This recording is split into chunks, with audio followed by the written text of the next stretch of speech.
dia dengan HP, mama main Facebook, bapak nonton YouTube, anak dengan HP entah game, wallahu dan dia punya iklan. Betul nggak sih? Ya. Kasih perhatian, kasih gizi di sini. Dan untuk bangun bonding itu ikatan batin antara ibu. Jangan lupa juga peran ayah. Ibu memberi kasih sayang, ayah memberi kekuatan. Dibangunnya dari usia itu. Bisa? Bisa. Oke, 1 sampai 7 tahun kelar, kita pindah ke yang tahap kedua. Pada saat anak berusia 7 sampai 14 tahun, treat your kids as a prisoner. Didiklah anak layaknya seorang tawanan. Kalau tawanan kau tahu bagaimana kasih? Nah, yang berurusan ya Pak Polisi dong nih. Pakai aturan ketat kasih. Pakai aturannya di usia ini. Kalau anak memang dia bikin salah, bilang itu salah. Jangan begitu ada orang lapor, ibu ada orang tuh bikin sepu anak begini-begini, dia baku pukul. Sampai pukul betul anak. Sem, bunda anak yang pukul, sem bapak anak yang pukul. Saya mungkin beta tahu beta anak tuh baik-baik. Sering begitu tuh? Iya. Jangan. Di muka katong dong baik, di belakang katong wallahualam. Jadi terima masukan itu. Katong lihat katong anak baik-baik. Woi, beta anak dia ada yang salah. Betul kan? Ada masukan dari orang lain, terima. Karena katong berkaca sendiri saja, yang tangan kiri katong tahu kanan, betul tak? Tangan kanan katong bilang kiri. Itu berkaca. Kong yang seng. Jadi begitu ada masukan, oh berarti memang ada yang salah, kita punya anak nih. Mari katong lihat dia baik-baik, perbaiki akhlaknya. Kalau dia bikin kesalahan, rubah. Kalau dia bikin kebaikan, puji. Jangan mulu barat. Wih, nah si paling hebat luar biasa. Luangkan waktu bu, anak-anak itu butuh perhatian. Jadi jangan cuma cacian. Dong salah, bapak dan ibu dong marah. Tetapi ternyata tidak kasih teladan. Jangan lupa sholat. Kita sudah selesai sholat sih. Pada bapak ada tarik rokok dan maghrib di muka masjid, tapi termasuk sholat. Kira-kira betul kasih? Bunda juga begitu. Ada dulu yang ada televisi dan film apa ya? Maghrib begitu. Korea, Indonesia. Aku menangis. Jadi jangan kasih contoh yang baik. Lalu HP batasi usia ini bunda. Jadi jangan kasih anak HP lalu lepas. Anak itu jauh lebih pintar dari katong. Karena dong sudah dilahirkan di zaman dengan peradaban ini. Lalu ibu itu sih bisa batasi. Bilang pak dong larang. Kalau sing larang sekarang mau kapan lagi? Dong menangis sekarang. Tapi nanti kalau katong kasih biar katong yang menangis di masa depan karena dong kalah. Kasih aturan. Jadi anak saya itu, beta pun anak, itu hanya bisa pakai HP hari Sabtu dan Minggu saja. Sisa sem boleh sama sekali. Kecuali PR, beta dulu dong. Bunda, beta lain sibuk. Kalau beta bisa, masa bunda dong saya. Dan syarat untuk dong pakai HP hari Minggu dan hari Sabtu tadi, itu dong mesti setor hafalan dong.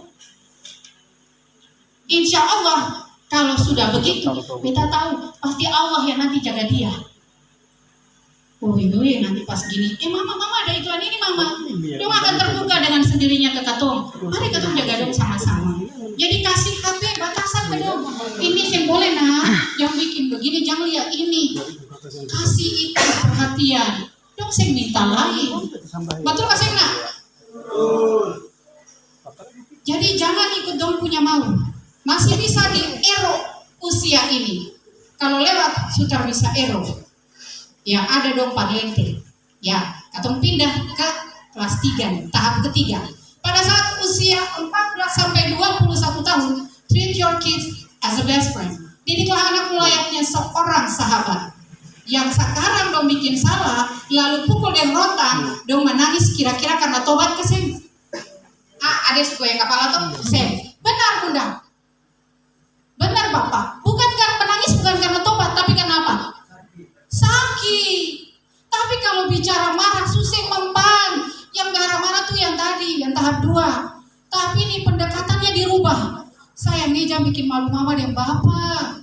Kalau yang biara tete kasih nenek, jangan bikin malu tete, jangan bikin malu nenek. katong ni sengsara piara-piara sih. Jadi anak bayi-bayi juga bukan par katong tapi par se sendiri nanti di masa depan. Ingat nggak, baju yang kamu pakai ini akan sing turun dari langit, tapi dari keringat orang tuamu. Bisa? Jadi kalau pada saat usia Anda sudah tidak bisa ditegur dengan keras, tolong kesadaranmu itu dibangun.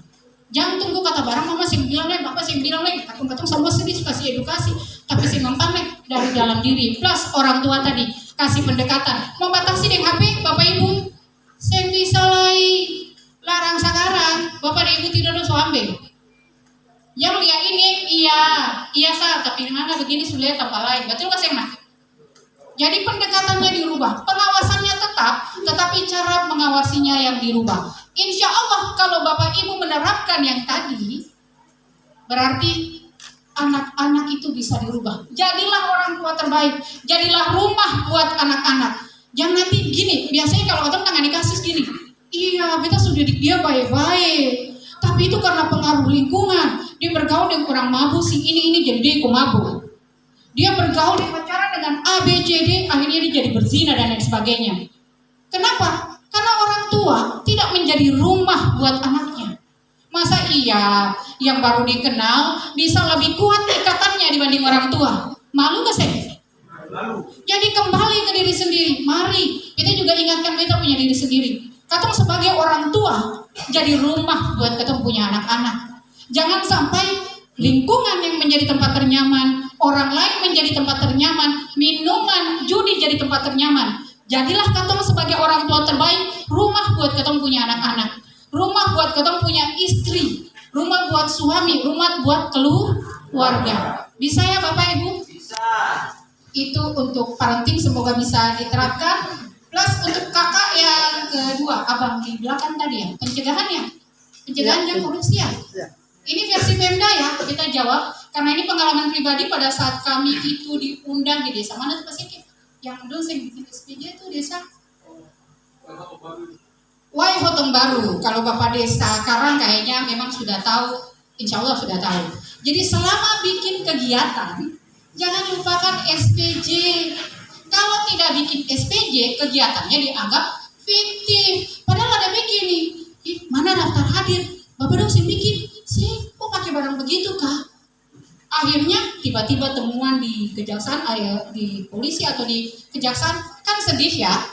Ini mengenai pencegahan yang katong tahu. Kalau ternyata ada sesuatu dan lain hal, wallahualam kita sing tahu. Tapi ini pengalaman pribadi, katong pendampingan kasus, kasih materi sekaligus langsung katong bantu. Bikin untuk punya SPJ, bikin daftar hadir Bapak, bikin begini. Oh ya Ibu terima kasih, katong sing tahu kalau ternyata mesti bikin kayak begini. Pakai dokumentasi juga, karena memang kegiatannya dijalankan, dilaksanakan. Beda cerita kalau ternyata sing ada kegiatan lalu dibikin-bikin kegiatan. Oh itu memang sing perlu tanya di Pak Polisi dan Pak Jaksa lah. Tetap langsung putusannya Pak ya. Memang langsung kena tuh tipikor. Gitu ya Bapak ya. Jadi ada pelaksanaan kegiatan kalau itu berhubungan dengan pemerintah daerah harus disertai dengan bukti SPJ-nya, bukti pertanggungjawabannya. Gitu. Yang ketiga dari Bunda Bu Guru ya, Caca, Ibu siapa Asti? Iya Bu Asti. Terkait dengan aurat ya. Oh iya aurat. Masya Allah ini bagus sekali kegiatannya. Yang mana yang komunitas muslimah, kajian muslimah atau yang mana? Soalnya beberapa kali juga kita hadir di situ. Ini masukan yang positif. Tadi kita sempat tanya di sini Islam ya Bapak Desa ya. Kalau ternyata memang Bapak Desa merasa bisa membuat peraturan untuk aurat, benar itu bisa mencegah. Kalau melihat saja tidak boleh, apalagi pegang gitu ya. Batasan aurat secara Islam, katong sudah tahu nih, tidak boleh menampilkan yang mana-mana nih. Jadi secara, tadi kita bilang langsung fisik begini-begini itu secara umum. Tetapi kalau di Islam sendiri, ini saja yang bisa jadi katong punya aurat. Yang lain tidak boleh dilihat. Dan tadi anak-anakku, kalau misalnya ternyata pakaian saja sudah menjadi kehormatan buatmu, ya kan? Jaga itu. Laki-laki juga ada aurat kok. Adik-adikku sayang, bukan cuma perempuan. Laki-laki dari pusar ke atas memang bukan aurat. Tapi kalau Pusar ke bawah. Lutut ya Pak ya, Bapak Haji. Lutut ke pusarnya itu aurat. Jadi jangan pakai kata OC dari celana pendek yang sebatas paha, itu juga sudah jual aurat itu. Jangan pernah memancing kejahatan.